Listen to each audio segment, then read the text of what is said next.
We provide you the platform to turn your dreams into reality. Give wings to your aspirations with KR Mangalam University.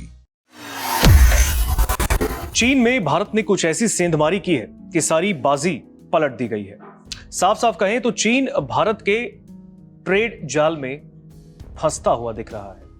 वो कैसे, हम आपको इस report में बताएंगे। देखिए, भारतीय निर्यातकों ने अब सिर्फ पारंपरिक बाजारों तक लिमिटेड ना रहते हुए ग्लोबली यानी वैश्विक व्यापार के उन इलाकों में भी अपनी मजबूत पकड़ बना ली है जहां अब तक चाइना, जापान और दक्षिण कोरिया जैसे देशों का एक वक्त में दबदबा था।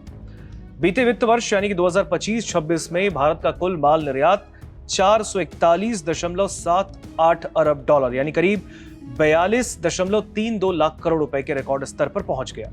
और इस शानदार आंकड़े के पीछे भारत की वो आक्रामक रणनीति है जिसके तहत उसने 1821 नए और प्रमुख उत्पादों के साथ दुनिया के नए बाजारों में दस्तक दी। वाणिज्य मंत्रालय के ताजा आंकड़े सामने आए हैं और इन आंकड़ों की अगर हम माने तो ये आंकड़े गवाही दे रहे हैं कि वैश्विक सप्लाई चेन में व्यवधानों के बावजूद यानी रुकावटों के बावजूद भारत ने अपने निर्यात की भौगोलिक विविधता को बढ़ाया है, उसमें इजाफा किया है। चाइना, जापान, दक्षिण कोरिया और ताइवान जैसे देश विनिर्माण के मामले में दुनिया के सबसे बड़े पावर हाउस माने जाते हैं।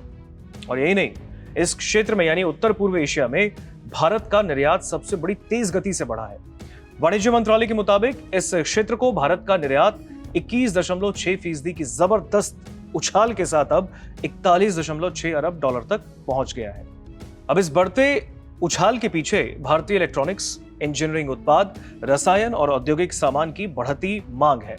अब कुल निर्यात में उत्तर पूर्व एशिया की हिस्सेदारी बढ़कर 9.4% हो गई यानी करीबन 9.5%, जो ये साबित करता है कि भारतीय उत्पाद अब मेड इन चाइना या फिर मेड इन जापान को जबरदस्त तरीके से टक्कर दे रहे हैं।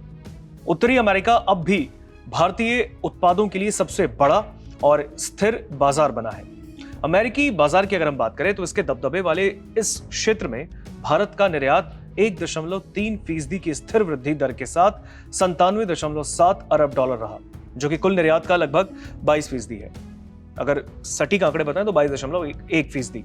लैटिन अमेरिका में नया बाजार बनाते हुए भारत ने लैटिन अमेरिकी देशों में भी अपनी जबरदस्त तरीके से पैठ बनाई है और यह निर्यात 7.8% बढ़कर 16.4 अरब डॉलर हो गया है।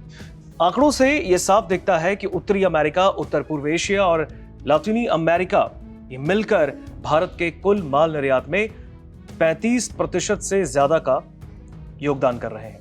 भारत ने सिर्फ विकसित देशों ही नहीं बल्कि उभरते हुए बाजारों में भी अपनी स्थिति बड़ी मजबूत की है। अफ्रीकी देशों जैसे पूर्वी अफ्रीका को निर्यात 13.7% बढ़कर 12.6 अरब डॉलर और उत्तरी अफ्रीका को निर्यात 14.8% बढ़कर 8 अरब डॉलर हो गया है। अब बात करते हैं छोटे बाजारों की। देखिए, छोटे बाजारों में बड़ा काम करते हुए भारत ने मिडिल अफ्रीका और मध्य एशियाई देशों जैसे अपेक्षाकृत छोटे बाजारों में भी भारतीय निर्यात ने दोहरे अंक की वृद्धि दर्ज की। वाणिज्य मंत्रालय के एक वरिष्ठ अधिकारी के मुताबिक भारत की ये कामयाबी, ये सफलता सिर्फ पुराने बाजारों के भरोसे नहीं हुई। भारतीय निर्यातकों ने 1821 यानी 1821 नए प्रमुख उत्पादों के साथ दुनिया के बाजारों में नए बाजारों में एंट्री मारी। भारत का ट्रेड अब केवल कपड़ा, मसाले या जेम्स और ज्वेलरी जैसे ही पारंपरिक वस्तुओं तक लिमिटेड नहीं रही है, इससे भी आगे निकली है। अब वो उच्च मूल्य वाले विनिर्माण, इंजीनियरिंग गुड्स, कृषि प्रसंस्करण और टेक्नोलॉजी आधारित क्षेत्रों में अपनी धाक जमा रहा है। वैश्विक मंदी की आहट और भू राजनीतिक तनावों के बीच भारत का ये निर्यात प्रदर्शन इस बात का इशारा करता है, इस बात की गवाही देता है कि मेक इन इंडिया अब दुनिया भर के बाजारों पर छाने के लिए पूरी तरह से तैयार है।